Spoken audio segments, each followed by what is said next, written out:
الرحمن الرحيم وبه نستعين وهو خير العلم.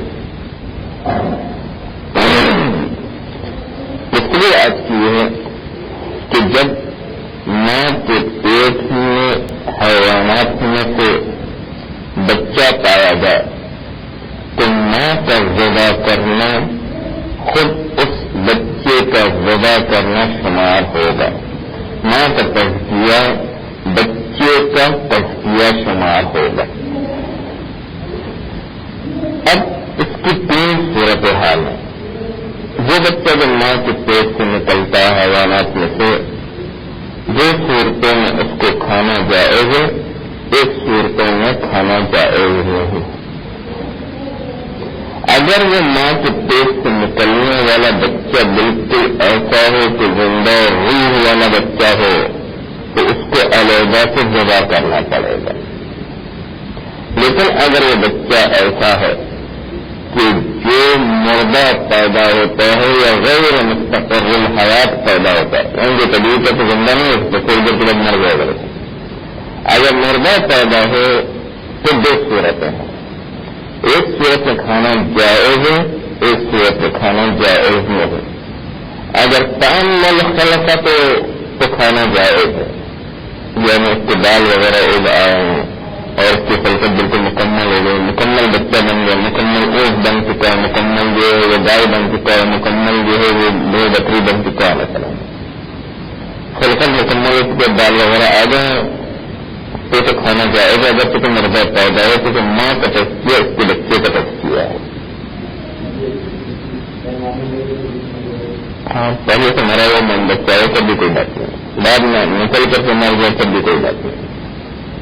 لیکن اگر ایسا بچہ ہے تو جو زندہ رہ سکتا ہے پھر اس کو تزکیہ کرنا پڑے گا, اس کو علیحدہ سے ذبح کرنا پڑے گا. یہ 2 صورتیں جب کھانا حلال ہے, یا مردہ پیدا ہو یا غیر مستقر الحیات پیدا ہو تو ماں کا تزکیہ بچے کا تزکیہ کہلاتا ہے. لیکن اگر وہ بچہ پورا زندہ پیدا ہوتا ہے اور وہ زندگی کر سکتا ہے تو پھر وہ بچہ گویا کہ خود بغیر خود مستقل اس حیوان کو لائے گا اور اس کو علیحدہ سے ذبح کرنا پڑے گا. لیکن اگر وہ بچہ جو ماں کے پیٹ سے پیدا ہوتا ہے, بچہ جو ہے وہ زمین جو ہے وہ مردہ پیدا ہوتا ہے اور ایسا مردہ جو کامل خلقت نہیں ہے, یعنی ابھی گوشت کا لوکڑا مثلا ابھی جو ہے وہ خلقت اس کی جو مکمل نہیں نظر نہیں آتا, بکری کی طرح یا گائے کی طرح یا اونٹ کی طرح نظر نہیں آتا ہے, بال وغیرہ بھی نہیں ہے, تو ایسی صورت کے اندر اس کو کھانا جائز ہی نہیں ہے. ماں کے پیٹ پہ جب مردہ غیر کامل خلقت بچہ پیدا ہوگا اس کو کھانا جائز ہی نہیں.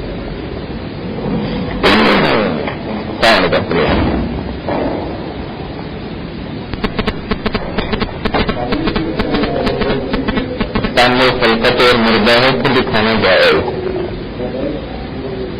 پیدائش مردہ ہو پھر بھی کھانا جائز. ماں کا تزکیہ بچے کا تزکیہ کہلائے گا.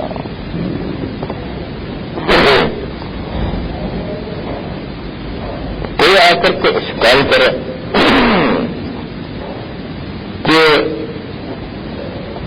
یہاں پر جو بچہ جو تعمل خلقت پیدا ہوتا ہے ماں کے ذمہ میں وہ بھی تزکیہ ہو جاتا ہے. کوئی زمین جو کہلاتا ہے کہ میں نے زمین کو بھی جو تزکیہ کر لیا ہے, یہ ممکن ہے. کیا آپ اس طرح کہتے ہیں کہ یہ ممکن ہے کہ مردہ بچہ پیدا ہو سکتے تو ان کو تزکیہ کرنا ہو تو اس کی گردن کی رگوں کو کہتا ہے, یہاں پر کرنے کو کہتا ہے نہیں, بلکہ ماں کی گردنوں کو کہتا ہے, ماں کی گردن کی رگوں کو کہتا ہے. تو جواب دیں گے کہ یہاں پر تزکیہ کا مطلب وہ نہیں جو تزکیہ کا معنی ظاہری ہے. تزکیہ کا معنی ظاہری ہے کہ رگوں کو کاٹا جائے, وہ معنی نہیں, بلکہ تزکیہ کا معنی ہے کوئی بھی ایسا سبب جو حیوان کو حلال بنانے والا ہو, چاہے وہ ماں کے ذمہ ہی میں بچے کو حلال بنایا گیا ہو. تب اس بنیاد پر ماں کے تزکیے کے ذمہ بچہ بھی تزکیہ ہو جائے گا, کیا وجہ کافی نہیں دے گا. کر دیجیے.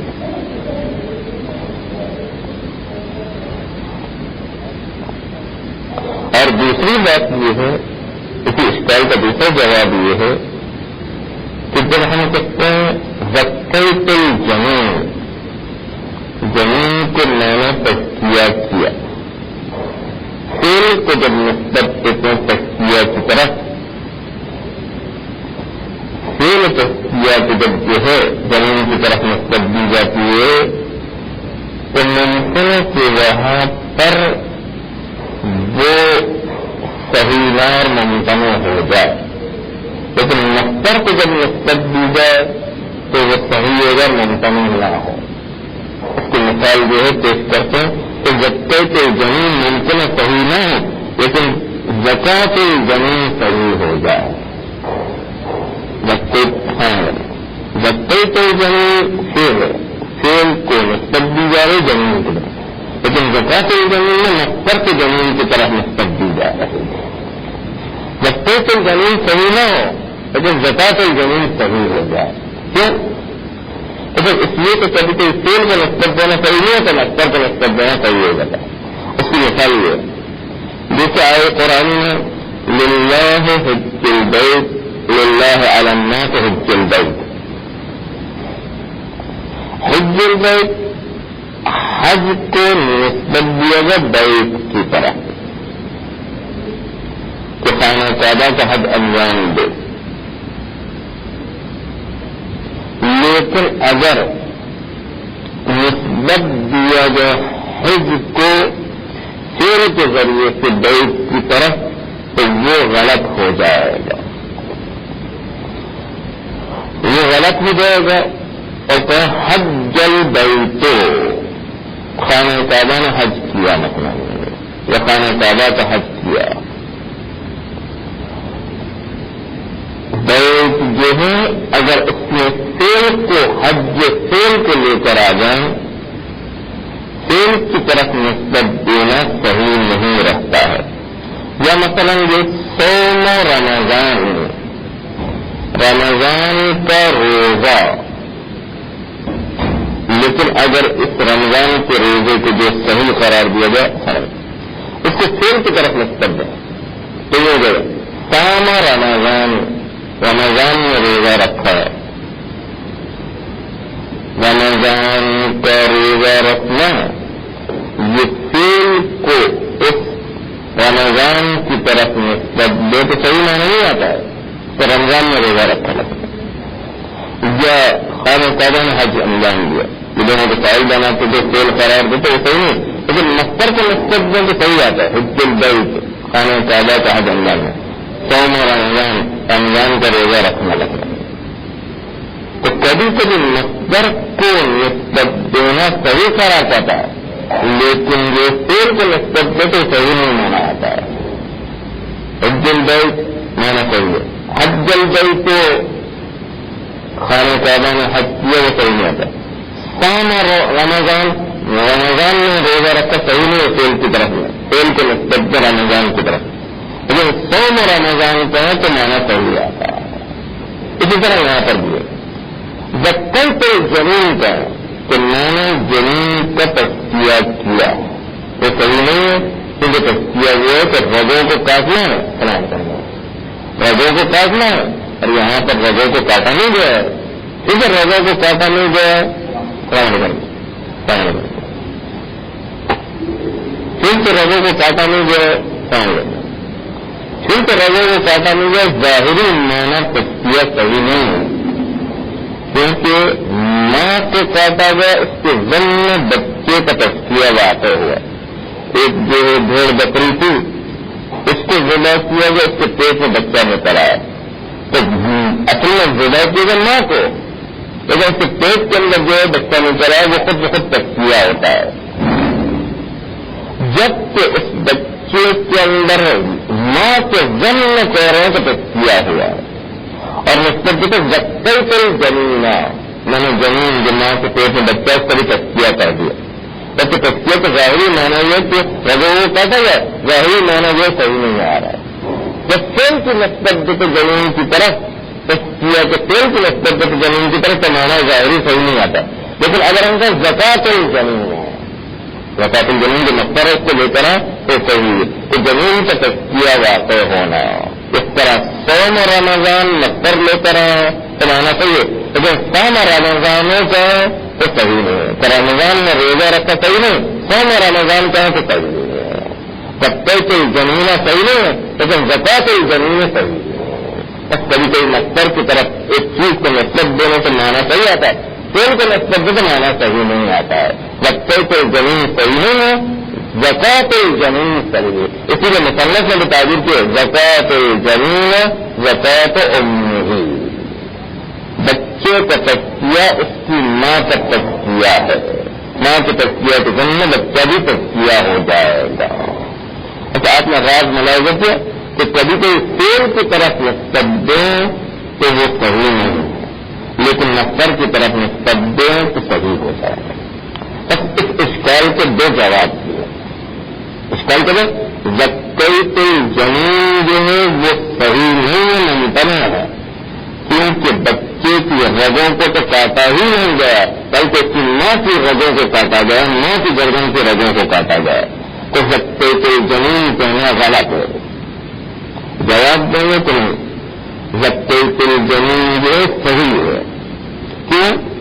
اس لیے کہ پہلا جواب یہ ہے کہ تزکیہ اس کا معنی رگوں کو کاٹنا نہیں ہے، بلکہ تزکیہ کا مطلب کوئی بھی وہ سبب کہ کسی حیوان کے حلال ہونے کا سبب بن جائے، اور یہاں پر ماں کے ذمہ حیوان بچہ بھی حلال ہو رہا ہے، اس لیے ماں کے تزکیے کے ذمہ اس بچے کا بھی تزکیہ واقع ہو رہا ہے، بچے کا سبب خود ماں کا تزکیہ بچے کا سبب بھی بن جاتا ہے۔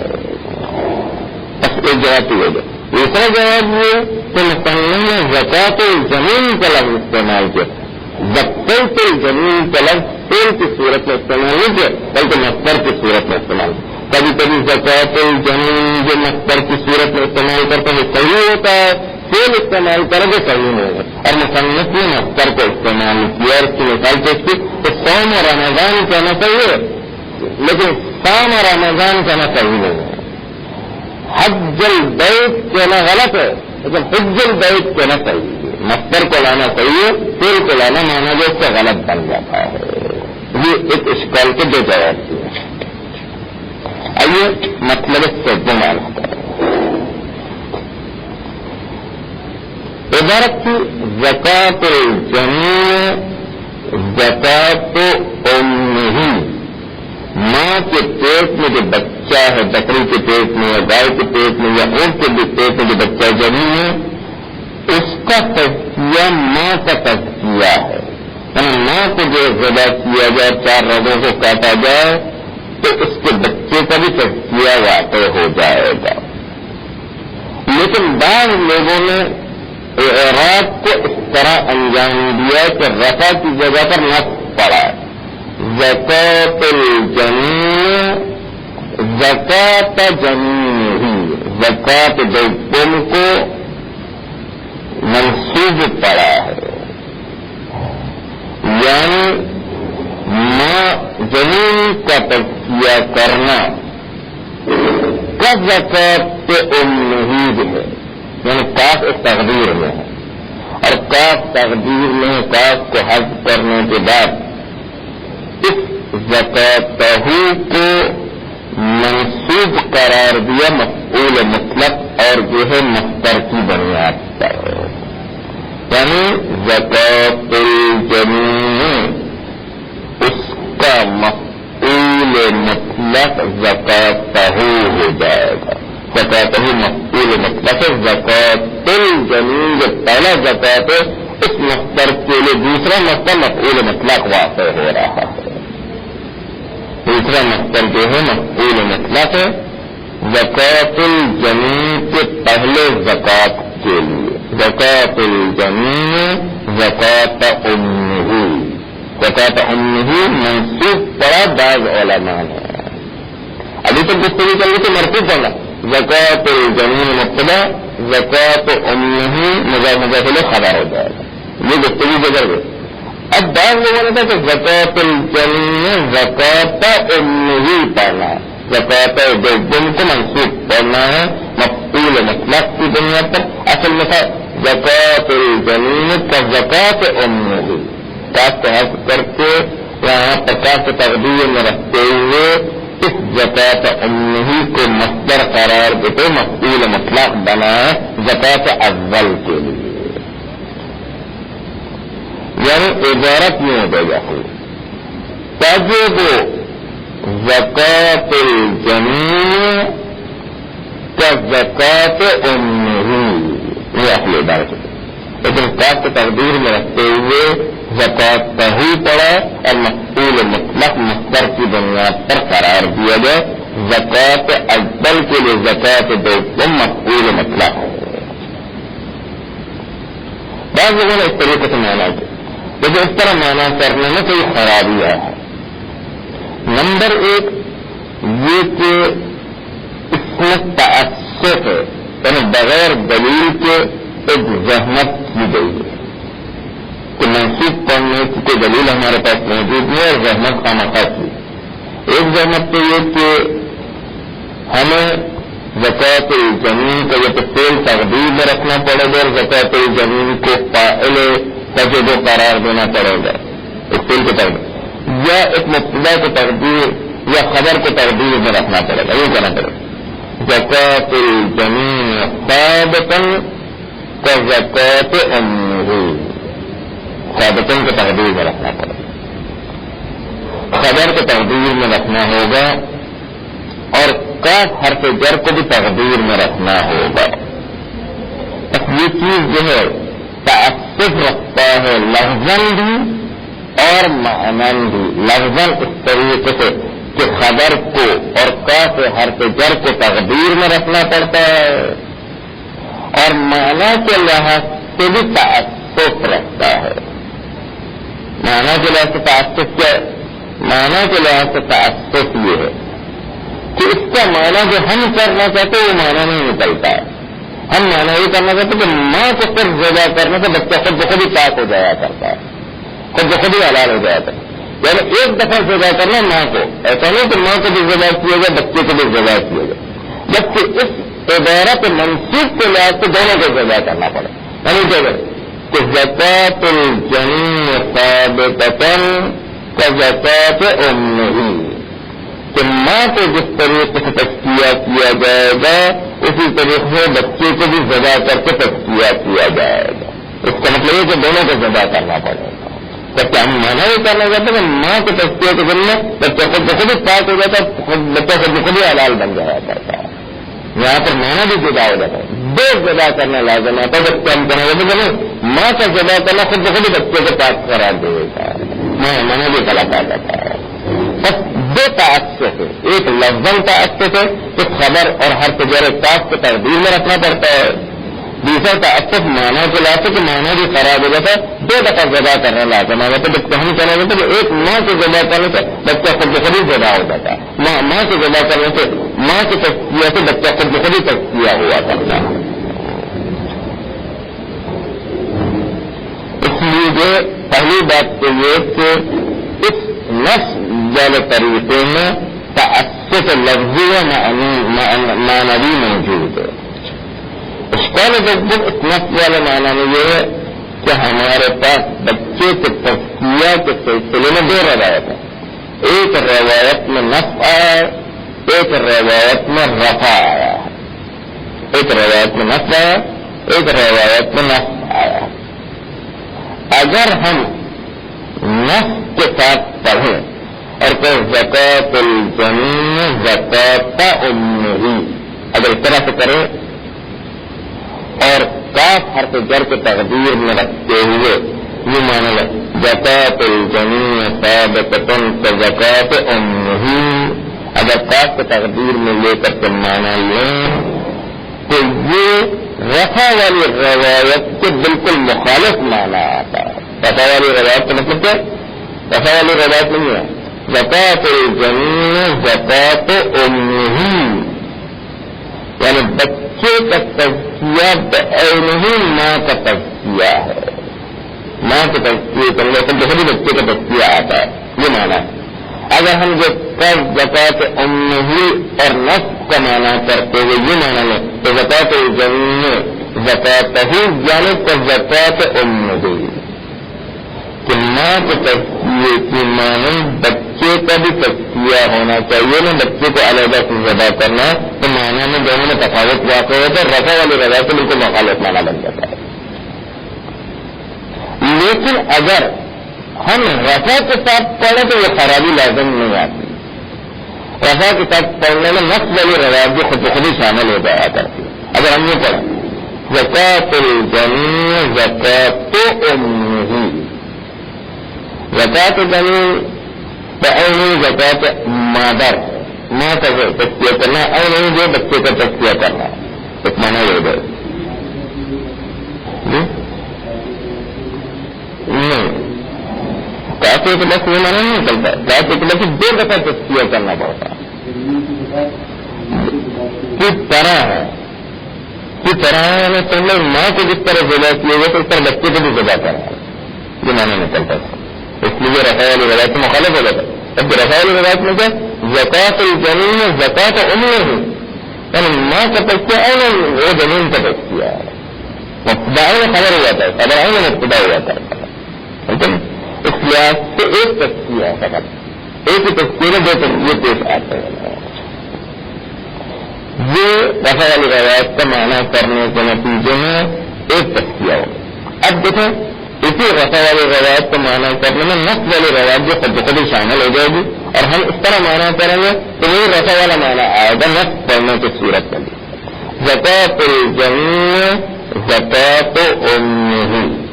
اب یہاں پر ہم مرفوع پڑھنے کی صورت میں جو خبر کو مرفوع پڑھ رہے ہیں کریں، اب اس مرفوع پڑھنے کی صورت میں تقدیر میں یہ رکھیں زکات الجنہ فی زکات امہ، فی کو تقدیر میں رکھتے، کاف کو تقدیر میں نہیں رکھتے، اور فی کو تقدیر میں رکھ کر کے فی کو حذف کر کے زکات امہ کو مفعول مطلق قرار دیتے ہیں زکات اکثر کے لیے، وہی تو وہی معنی ہے جو مرفوع والا معنی ہے۔ مرفوع والا معنی کیا ہے کہ ایک تذکیہ واقع ہوگا جس میں دونوں تذکیے ضمن آ جائیں گے، نفس کے اندر جو ابھی ہم نے فی کو تقدیر میں رکھا اس کے اندر بھی یہی معنی آئے گا، زکات الجنہ یعنی زمین کا تذکیہ ہونا فی زکات امہ، اس کی ماں کے تذکیہ کے ضمن موجود ہے۔ فی کا مطلب ہے فی کے اندر داخل ہے، فی کا مطلب داخل ہے ماں کے تذکیہ کے اندر بھی داخل ہے زمین کا تذکیہ، بس ایک تذکیہ ہوا۔ اگر فی کی تقدیر میں رکھ کر کے ہم جو ہے زکات امہ کو منسوخ کرتے ہیں تو یہ مرفوع والا معنی آتا ہے۔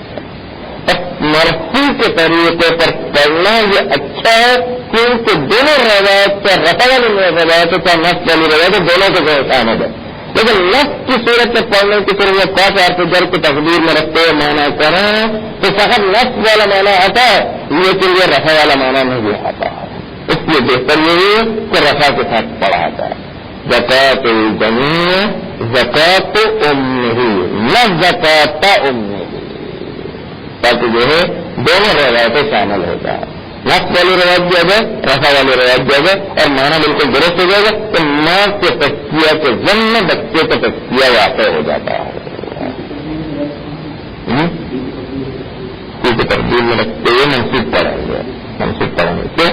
اس لیے کسی کی تقدیر میں رکھتے ہوئے زکات کو منسوخ قرار دیا ہے۔ پہلے خاص طور پر جب کو تقدیر میں قرار دیتے ہوئے مفعول مطلق کی دنیا سے منسوخ ہے، اسی کی تقدیر میں رکھتے مفعول مطلق کی دنیا سے منسوخ قرار دیا ہے۔ تو یہ جو معنی ہم کر رہے ہیں کہ مرفوع کے ساتھ پڑھ رہے ہیں عبارت کو زکات الجنہ زکات امہ، اس کی تائید بہت سارے روایات بھی آ کر کے کر رہی ہیں اور یہ بتا رہے ہیں کہ ماں کا تذکیہ اسی کے ضمن بچے کا بھی تذکیہ حاصل ہوتا ہے۔ اچھا بچے کا تذکیہ آپ کے سامنے ابھی شروع میں عرض کیا کہ بچے جو اس کی تین صورت ہے کہ بچہ یا زندہ پیدا ہوگا اور وہ زندگی جو اپنی گزار سکتا ہے تو ماں کے علاوہ بچے کو بھی ذبح کرنا ضروری ہے، لیکن اگر بچہ جو مردہ پیدا ہو یا ایسا پیدا ہو جو تھوڑی دیر کے بعد مر جانے والا ہے تو اس وقت اگر وہ تعامل خلقت ہے یعنی مکمل اس کی خلقت ہو چکی بالکل بکری کی طرح بن چکا ہے اور اس کے بال وغیرہ اگائے بال یا اون وغیرہ اگائے تو وہ مردہ پیدا ہونے کے باوجود کھانا حلال ہے. زکوٰۃ زمین زکوٰۃ نہیں ماں کا ذبح کرنا زمین کا بھی تجزیہ واقع ہوتا ہے. یہ اس والی روایت کو شامل ہے. لیکن اگر وہ مردہ پیدا ہوتا ہے یا زندہ پیدا ہوتا ہے تو جو تھوڑی دیر کے بعد مر جانے والا ہے اپنی زندگی کو گزار نہیں سکتا ہے لیکن وہ ایسا بچہ کہ جو مردہ پیدا اور تعامل خلقت نہ ہو یعنی بکری کی شکل ابھی نہیں بنی ہے اس کے اندر اور بال وغیرہ بھی نہیں آئے تعامل خلقت نہیں تو پھر اس کا کھانا حلال نہیں. 3 صورتیں یا زندہ پیدا ہوگا یا مردہ تعامل خلقت پیدا ہوگا ان 2 صورتوں میں کھانا حلال ہے. لیکن اگر مردہ غیر تعامل خلقت پیدا ہو تو کھانا حلال نہیں کھانا حلال. اور زکوٰۃ الجنین زکوٰۃ ہی درمیان والی صورت ہے کہ جب مردہ بچہ پیدا ہو لیکن تعامل خلقت ہو تو ماں کی تزکیہ کے ضمن میں بچہ بھی جو ہے پاکیزہ ہو جائے گا اور اس کو کھانا حلال ہو جائے گا. یہ درمیان والی صورت ہے. آئیے عبارت اعوذ باللہ من الشیطان الرجیم بسم اللہ الرحمن الرحیم به نستعین وهو خیر معین. الثالثة زکوٰۃ الجنین زکوٰۃ امہ. جنین یعنی ماں کے پیٹ میں جو بچہ ہے اس کا تزکیہ اس کو مزکہ قرار دینا مزکہ قرار ذبح کرتے یا نہر کرتے یا جس طریقے سے تیر کے ذریعے سے یا کتے کے ذریعے شکار کرتے تھے تزکیہ کی وجہ سے جنین کا تزکیہ جو تھا زکوٰۃ امہ ہے. اس کی ماں کا تزکیہ اس کے بچے کے تزکیے کی ماں کے ضمن میں داخل ہے. هذا لفظ الحدیث النبوی صلی اللہ علیہ وسلم. یہی الفاظ حدیث نبوی صلی اللہ علیہ وسلم کے بالکل بعینی یہی الفاظ ہیں روایت کے اندر. وعن اہل بیت علیہ السلام مثلہ اور اہل بیت علیہ السلام کے بھی یہی الفاظ ہیں مثلہ مثل حدیث نبوی. حدیث نبوی کی طرح اہل بیت علیہ السلام کے بھی یہی الفاظ نقل ہوئے ہیں اس جنین کے پاکیزہ ہونے کے سلسلے میں. والصحيح رواية وفتوا أن زكاة الثانية مرفوعة. بات یہی کہ زکوٰۃ امہ مرفوع پڑے یا زکوٰۃ امہ منسوخ پڑے. مرفوع پڑھنا بہتر ہے کہتے ہیں. صحیح روایت وفتوا روایت اور فتویٰ کے لحاظ صحیح یہی ہے کہ ان زکاة الثانیہ ماں کا تزکیہ یہ زکوٰۃ جو دوسری مرتبہ ذکر ہوا یہ والا ثانیہ یعنی زکوٰۃ الثانیہ تو زکوٰۃ امہ والا. زکوٰۃ امہ والا جو ہے زکوٰۃ جو کیا ثانیہ والا زکوٰۃ جو ہے مرفوعۃ. دوسرا والا زکوٰۃ جو ہے مرفوع پڑھنا ہے خبرا عن الاولی. پہلے زکوٰۃ کو خبر قرار دیتے. زکوٰۃ الجنین ہو جائے گا مبتدا زکوٰۃ امہ ہو جائے گا خبر. بس اولی سے مراد کیا زکوٰۃ الجنین اور ثانیہ سے مراد زکوٰۃ امہ ہی ہے. مرفوعۃ زکوٰۃ ثانیہ جو مرفوع خبر قرار پاتا ہے عن الاولی پہلے والے زکوٰۃ سے. فتنحصر زکوٰتہ فی زکاتہ تک منحصر ہو گیا کہ بچے کا تزکیہ ہونا ماں کے تزکیہ کے اندر داخل ہے. کیوں؟ اس لیے کہ خبر یا عین مبتدا ہوا کرتا ہے یا خبر اعم از مبتدا ہوا کرتا ہے. دونوں صورتوں میں مبتدا ہمیشہ خبر کے ضمن میں داخل ہوا کرتا ہے. خبر عین مبتدا ہوا جیسے کہ الانسان ناطق انسان عین ناطق دونوں میں کوئی فرق نہیں ہے. الانسان بشر انسان بشر دونوں میں کوئی فرق نہیں. دونوں میں کوئی مبتدا خبر دونوں برابر ہے. دونوں مشتاق کے لحاظ سے برابر ہے. یا خبر اعم از مبتدا ہوا تھا زیدن قائما تو زید بھی کھڑا رہ سکتا ہے اور غیر زید اور بھی افراد قائم ہو سکتے ہیں. تو قائما اعم از زید ہے. دونوں صورتوں میں چاہے خبر اعم از مبتدا ہو یا خبر مساوی مبتدا ہو خبر مساوی بمبتدا الانسان ناطق، انسان ناطق دونوں برابر ہو جائیں. اب زکات الجنین زکات امہ دونوں بالکل برابر ہو جائیں کیونکہ دونوں مبتدا خبر بالکل برابر ہی. لیکن اگر جو ہم زکات امہ کو عام الزکات جنین قرار دے دیں تو زکات کے ضمن زکات جنین داخل ہو جائے گا. اس طرح زید قائمن کے ضمن داخل ہو جاتا ہے. زید بھی کھڑا ہے، زید کے علاوہ اور بھی افراد کھڑے رہ سکتے ہیں. زید جس طرح قائمن کے ضمن داخل ہے تو خبر واقع زید قائمن کہتے ہیں تو زید جو قائمن کے ضمن داخل ہے کیونکہ قائمن مفہوم کے لحاظ سے عام ہے. اگر تو قائمن کا مستاق اس وقت یہی زید ہے لیکن قائمن کے ضمن زید جس طرح داخل ہوتا ہے زکات الجنین کے ضمن زکات امہ کے ضمن زکات الجنین داخل ہو جائے گا اگر زکات امہ کو عام مان لیا جائے. بس اس بنیاد پر ہر صورت میں زکات جنین زکات ام کے ضمن داخل ہے چاہے اس خبر کو جو زکات امہ مساوی مانے یا عام مانے، دونوں صورتوں میں زکات جنین بھی زکات امہ کے ضمن داخل ہے. فتنحصر زکاتہ فی زکاتہ، پس زکات جنین زکات ام کے اندر منحصر ہو جائے گا. کیوں؟ لوجود انحصار المبتدا فی خبرہ، کیونکہ واجب ہے کہ مبتدا منحصر ہوگا اپنی خبر کے اندر. فإنه اما مساوا او اعم، کیونکہ خبر ہمیشہ یا تو مساوی کا مبتدا ہوا کرتی ہے تو خبر اعم از مبتدا ہوا کرتی ہے. دونوں صورتوں میں مبتدا جو ہے اس خبر کے ضمن داخل ہو جائے گا تب زکات جنین زکات امہ کے ضمن ہمیشہ داخل ہو جائے گا. وکلاہما یقتضی الحصر، اور دونوں کے دونوں خبر چاہے عام ہو تو خبر مساوی و مبتدا دونوں صورتوں میں یقتضی الحصر، تو دونوں تقاضا کرتے ہیں کہ مبتدا منحصر ہو جائے گا خبر کے اندر، یعنی زکات الجنین منحصر ہو جائے گا زکات امہ کے اندر.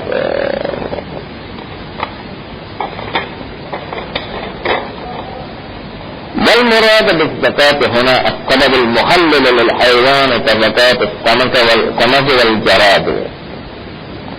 کہتے ہیں کہ یہاں پر زکات تسکیہ کا مطلب یہ نہیں کہ رگوں کو کاٹا جائے، بلکہ کوئی بھی ایسا سبب کہ جو حیوان کو حلال بنانے والا ہو.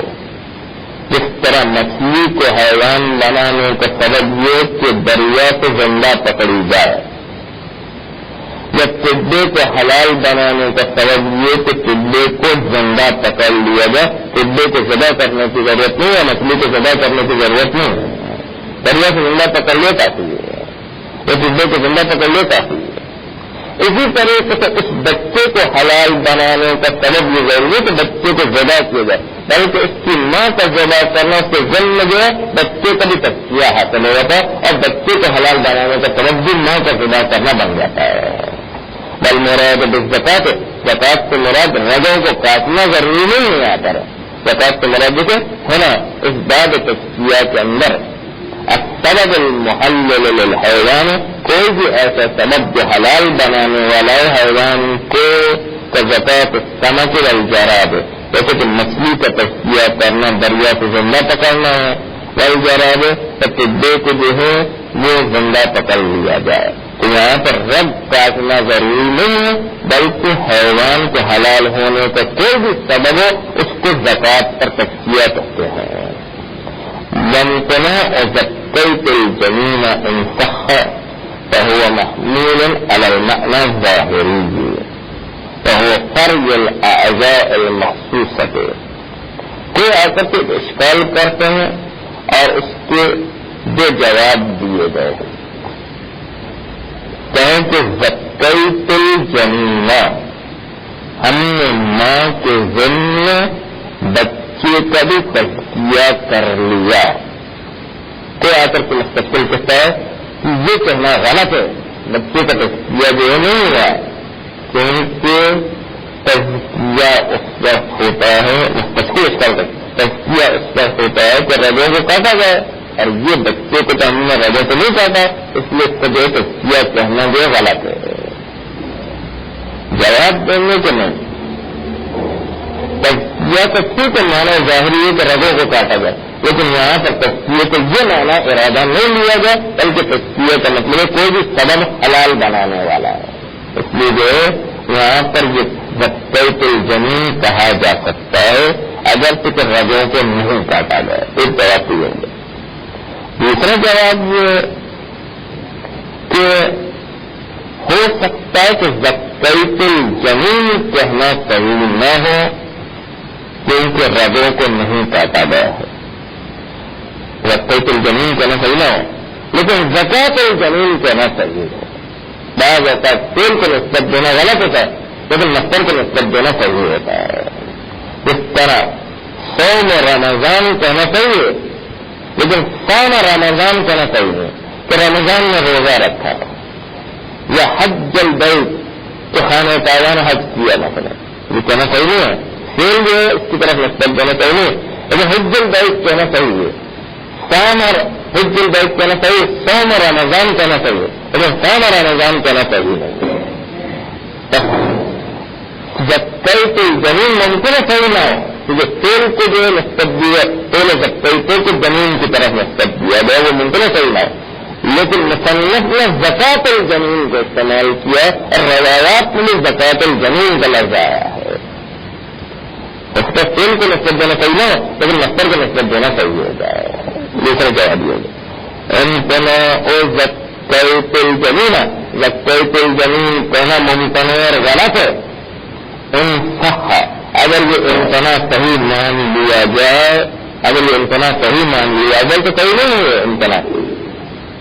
فهو محمول على المعنى الظاهري، یہ امتناع زکیۃ الجنین اس کو حمل کریں گے معنی ظاہری تک. زکیۃ کا معنی ظاہری ہے کہ رگوں کو کاٹا جائے، اس لحاظ سے یہاں پر زکیۃ الجنین کا معنی ممتنع ہو جائے گا. صحیح کیونکہ رگوں کو نہیں کاٹا جائے. فهو محمول زکیۃ الجنین ممتنع ہونا اس کو حمل کیا جائے گا علی المعنی ظاہری، معنی ظاہری کے پر معنی ظاہری ہے کہ رگوں کو کاٹا جائے اور کیونکہ یہاں پر رگوں کو نہیں کاٹا گیا اس لیے زکیۃ الجنین جو ممتنع اور غلط ہو جائے گا. ٹھیک ہے. اور معنی ظاہری کا وہ فرض الاعضاء المخصوصۃ، اور معنی ظاہری ہے کہ کاٹا جائے، فرض یعنی کاٹنا، الاعضاء المخصوصۃ ان اعضاء کو جو مخصوص ہے یعنی 4 رگوں کو کاٹا جائے. اعضاء مخصوص یعنی 4 رگوں کو کاٹنا، 4 رگوں کو کاٹنا جو اس پر حمل کرے اس لحاظ سے زکیۃ الجنین جو کہنا صحیح نہیں ہے. ٹھیک ہے، ہم نے مان لیا لیکن یہ معنی ظاہری کے لحاظ سے صحیح نہیں ہے. اگر ہم اس کو ہم کہیں کہ زکیۃ الجنین کا معنی یہ ہے کہ کوئی بھی سبب جو حیوان کے حلال بنانے کا سبب ہو جائے اس لحاظ سے تو معنی صحیح ہے، امتناع کوئی پیش نہیں آتا. اور یہ کالا یا یہ کہا جائے کہ زکیۃ الجنین صحیح نہیں ہے فعل کی جب نسبت زمین کی طرف دی جائے، لیکن اگر مستر کی طرف نسبت دے، مستر کی زمین کی طرف نسبت دے تو کوئی حرج نہیں ہے. اور یہ کالا یا یہ کاغذ جواب دوم کے عمل کو اضافت المصادر، مصادر کو اضافہ کرنا نسبت دینا تخالف اضافت الافعال، مخالف ہوا کرتا ہے افعال کو نسبت دینے کی نسبت ہے. یعنی افعال کو نسبت دے زمین کی طرف تو اس کا معنی غلط آئے گا تو زکیۃ الجنین، لیکن زکوٰۃ الجنین کہنا صحیح ہے. اس طرح سے صوم رمضان کہنا صحیح ہے لیکن صوم رمضان کہنا صحیح ہے. حج البیت کہنا صحیح ہے لیکن حج البیت وہ کہنا صحیح نہیں ہے. مصدر کو اضافہ کرنا مخالف ہوا کرتا افعال کے اضافے کی نسبت اکتفاء فیہا بادنی ملابسۃ، کیونکہ مصدر کے اضافے میں مختصر سی مناسبت بھی کفایت کیا کرتی ہے.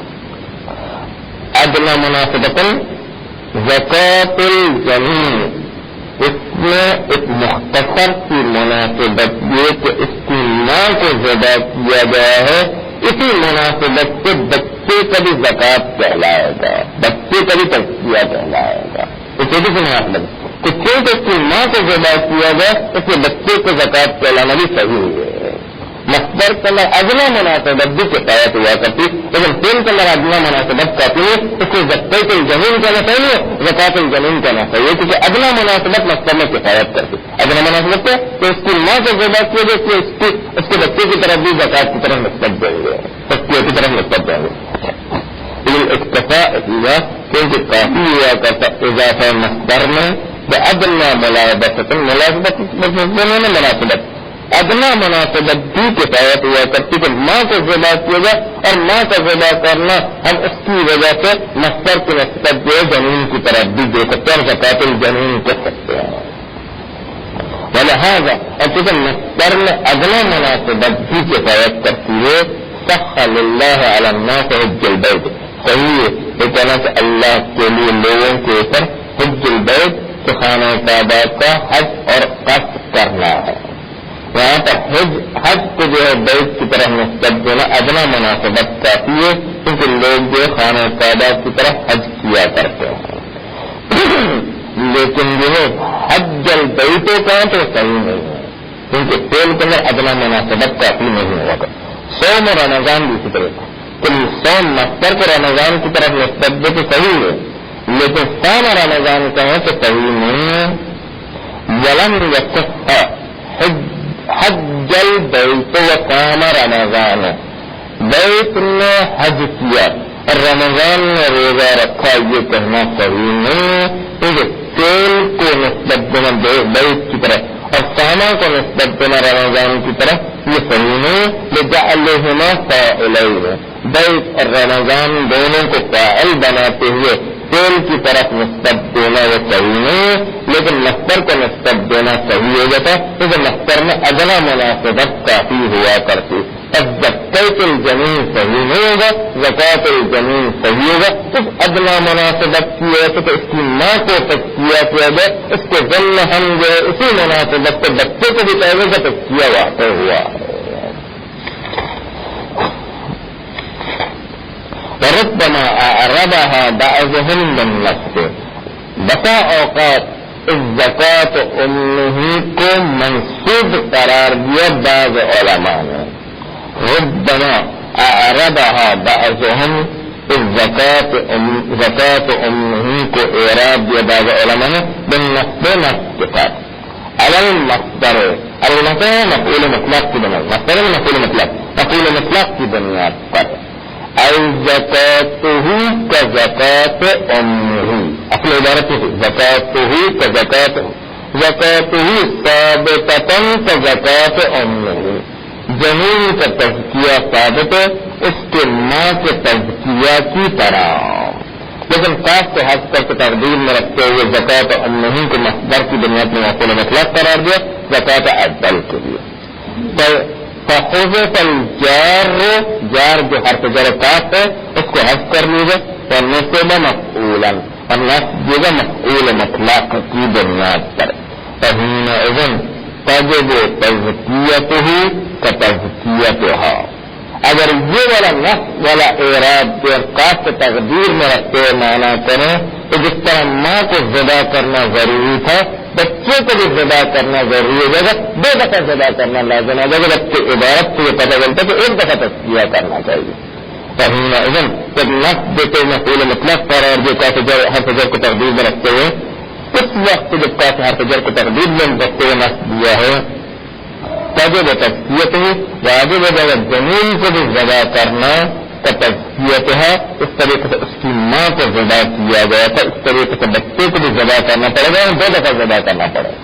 تو سیدھے اس اعراب نصب کے اندر مع التعسف مخالفۃ لروایت الرفع، تعسف اور جو دلیل ایک بات کی جو زبردستی ایک بات کی گئی اس کے ساتھ ساتھ یہ اعراب نصبی میں مخالفت کے ساتھ روایت الرفع کے ساتھ، کیونکہ نصب کے ساتھ پڑھنے کے نتیجے میں 2 دفعہ ذبح کرنا لازم آتا ہے، اور روایت الرفع میں 1 دفعہ ذبح کرنا، ماں کو ذبح کرنے میں زمین کا ذبح خود بخود واقع ہوتا ہے. روایت الرفع کے روایت النصب یہ مخالف ہے. لیکن اس کے ساتھ تعسف بھی ہے، تعسف لفظی بھی ہے، تعسف معنوی بھی ہے. تعسف لفظی کے قدر الفاظ حرف جر کو تقدیر میں رکھنا پڑتا ہے. تعسف معنوی یہ ہے کہ ایک کی جگہ پر 2 دفعہ ذبح کرنا لازم آتا ہے. تعصب معنوی تعصب لفظی بھی موجود ہے اور روایت راست کے ساتھ بھی مخالفت رکھتے ہیں. اعراب نفس کے اندر تعصب لفظی اور تعصب معنوی کے ساتھ کہ لفظی تقدیر میں کچھ چیزیں رکھنا پڑتی، معنوی یہ کہ 2 دفعہ جدا کرنا پڑتا ہے. مخالفتاً مبتدا مؤخرہ چیزیں کے مخالفتاً لروایت الرفع، نفس کا اعراب مخالفت رکھتا ہے روایت راست کے ساتھ، کیونکہ وہاں پر 1 دفعہ جدا کرنا لازم ہے. دون العکس میں ایسا نہیں کہ اگر ہم زکات الجنین زکات امہ کو رفع کے ساتھ پڑھیں تو عکس نہیں ہے. اپنے کوئی تعصب بھی لازم نہیں آتا اور رفع کے ساتھ پڑھنے سے نفس والی روایت کے ساتھ بھی کوئی مخالفت پیش نہیں آتی. نفس والی روایت کے ساتھ بھی جو ہے تو مانا جو صحیح بیٹھ جاتا ہے. دون العکس پڑھنے کی صورت میں زکات امہ کو رفع پڑھنے کی صورت میں نفس والی روایت کے ساتھ کوئی مخالفت پیش نہیں آتی. کیوں؟ وہ امکان کون الجار محضوف تھی، کیونکہ امکان ہے کہ وہ حرف جر کے تقدیر میں فی ہو، کاف حرف جر کے تقدیر میں نہ لیا جائے. تو یہ پڑھیں گے زکات الجنین زکات امہ، یعنی فی زکات امہ، زکات جنین زکات امہ کے ضمن داخل ہے. یہ مانا وہی تو یہ جگہ کہ 1 دفعہ جدا کرنا پڑے گا. جار جو محضوف فی ہے یہ اس کا امکان موجود ہے الداخلۃ فی زکات امہ، فی حرف جر کو اگر تقدیر والی روایت النفس والی روایت دونوں کو جمع کرتے رفع پڑھنا بہتر ہے. دونوں کو جمع کرتے رفع پڑھیں گے تو اس میں رفع پڑھنے میں رفع والا معنی بھی صحیح ہے، نفس والا جو معنی بھی رفع والا معنی بن جاتا ہے اور 1 دفعہ زیادہ کرنا لازم ہوتا ہے. مع انه الموافق لروایت اہل البیت علیہ السلام، تو ان کی رفع پڑھنا موافق ہے اہل بیت علیہ السلام کی روایت کے ساتھ. تو ہم اب اہل بیت علیہ السلام کی روایت بھی بتاتی 1 دفعہ زیادہ کرنا، ماں کو زیادہ کرنا کفایت کرنا، کوئی کفایت کرتا بچے کو زیادہ کرنے کے لیے، بچے کو علیحدہ سے زیادہ کرنے کی ضرورت نہیں ہے. تو ہم ادرا بما فی البیت، اور یہ اہل بیت علیہ السلام زیادہ جاننے والے ہیں بما فی البیت، اس مطلب کو جو اس بیت کے اندر اور گھر کے اندر پیش آنا. گھر کے اندر کیا پیش آتا ہے اس کو اہل بیت زیادہ جانتے ہیں.